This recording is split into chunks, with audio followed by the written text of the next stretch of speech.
Hai semua, kita berjumpa lagi di video manajemen keuangan, yaitu kumpulan video yang membahas tentang topik-topik manajemen keuangan. Pada sesi kali ini, kita akan membahas tentang valuasi obligasi dan saham, dua jenis investasi yang menarik sekali untuk didiskusikan. Jadi, silahkan tonton videonya sampai selesai. Kita akan bahas mengenai valuasi obligasi ya.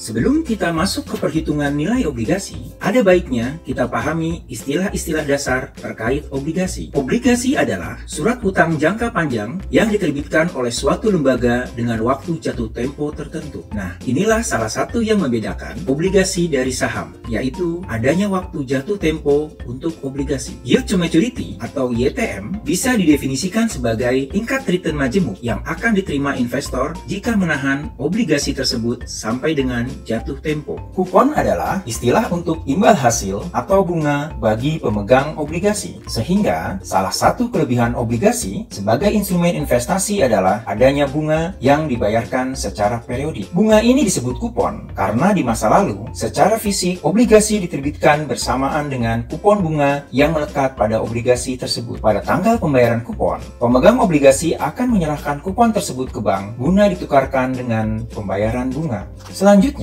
obligasi dapat dibedakan menjadi dua jenis berdasarkan harga jualnya, yaitu discount bond dan premium bond. Discount bond adalah obligasi yang dijual dengan harga lebih rendah daripada nilai nominal. Sedangkan premium bond adalah obligasi yang dijual dengan harga lebih tinggi daripada nilai nominal.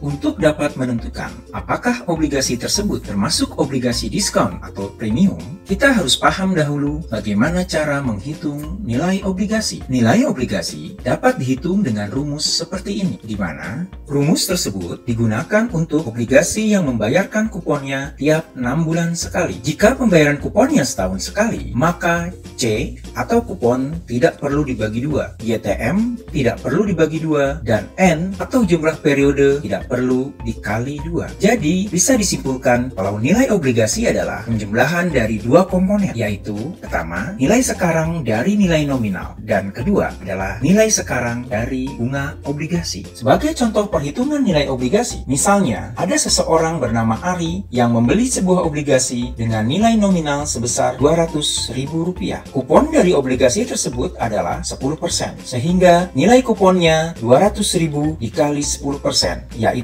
Rp20.000.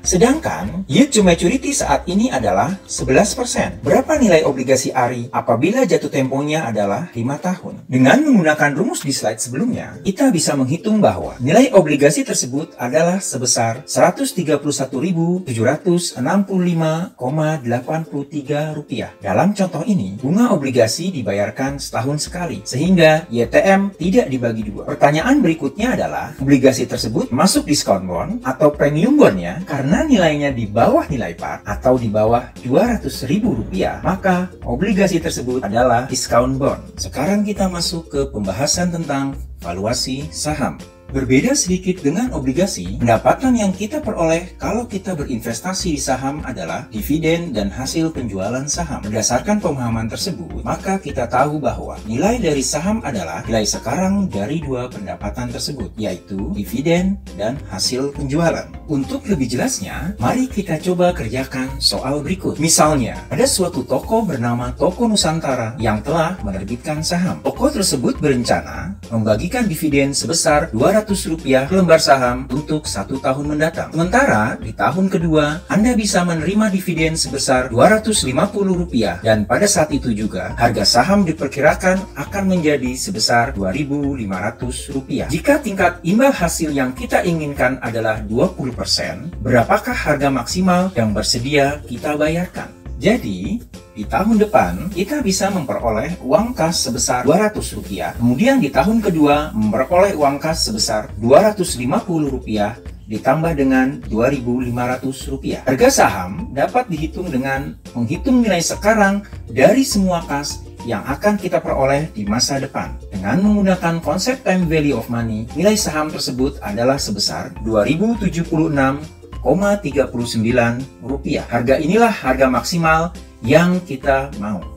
Pada dasarnya, ada 3 model perhitungan nilai saham. Pertama, model konstan dividen. Model ini digunakan untuk saham yang memberikan dividen konstan. Dividen konstan adalah istilah untuk dividen yang dibayarkan secara periodik dalam jumlah tetap untuk waktu selamanya. Karena jumlahnya tetap untuk waktu tidak terbatas, maka perhitungan nilai saham yang memberikan dividen konstan adalah menggunakan rumus perpetuity zero growth.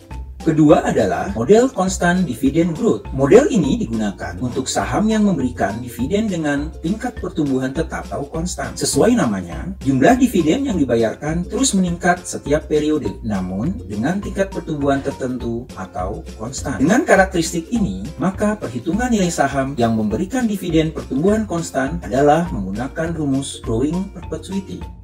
Nah, yang ketiga disebut model supernormal dividend growth. Kenapa disebut supernormal? Yaitu karena pertumbuhan dividen ini awalnya tidak berpola, namun kemudian tumbuh dengan tingkatan yang tetap. Karena itu, saham yang memberikan dividen dengan jenis ini dihitung dengan menggunakan model multi-stage. Pembahasan pertama untuk valuasi saham adalah dengan model dividen konstan atau yang tingkat pertumbuhannya 0. Sebagai contoh, saham Toko Nusantara membayarkan dividen sebesar Rp200 setiap kuartal. Jika tingkat pengembalian yang kita inginkan 10% dengan quarterly compounding, berapakah harga sahamnya? Sesuai informasi, uang kas yang akan diterima investor adalah Rp200 setiap 3 bulan. Tingkat imbal hasil yang diinginkan adalah 10%. Namun, karena quarterly compounding, maka angka ini harus dibagi 4 sehingga menjadi 2,5% per 3 bulan. Dengan menggunakan rumus perpetuity, 200 dibagi 2,5% adalah 8.000. Oleh karena itu, nilai saham tersebut adalah Rp8.000. Kita lanjut ke model constant dividend growth. Seperti bisa dilihat, secara ringkasnya, perhitungan nilai saham dengan dividen pertumbuhan tetap adalah membagi jumlah dividen di tahun pertama dengan tingkat pengembalian dikurangi tingkat pertumbuhan. Untuk mencari besarnya dividen tahun pertama adalah dengan mengalihkan dividen tahun ini dengan tingkat pertumbuhan. Sebagai contoh, misalnya Toko Nusantara baru saja membagikan dividen sebesar Rp200 untuk per lembar saham. Dividen ini diharapkan akan tumbuh sebesar 3% per tahun. Jika required return pasar adalah 15%, berapa harga sahamnya? Pertama, kita hitung dahulu dividen di tahun depan, yaitu mengalihkan Rp200 dengan tingkat pertumbuhannya. Selanjutnya, dengan menggunakan rumus yang telah dibahas di slide sebelumnya, harga sahamnya adalah Rp1.716,67. Selanjutnya adalah contoh perhitungan untuk model non-constant growth. Misalnya, Toko Nusantara berencana menambah dividen sebesar 20% di tahun depan dan sebesar 15% di tahun kedua. Setelah itu, dividen akan tumbuh sebesar 5% selamanya. Apabila dividen yang telah dibayarkan adalah sebesar Rp100 dan required return adalah 20%, berapakah harga sahamnya?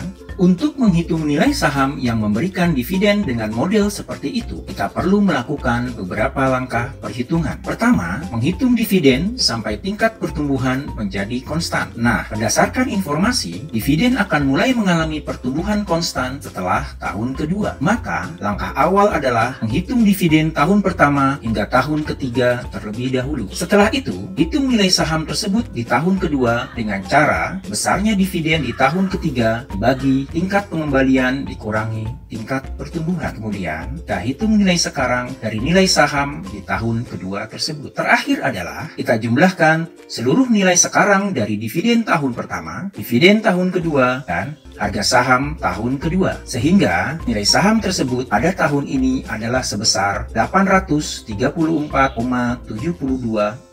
Terima kasih telah menyaksikan video ini dan sampai jumpa pada video topik manajemen keuangan lainnya. Salam.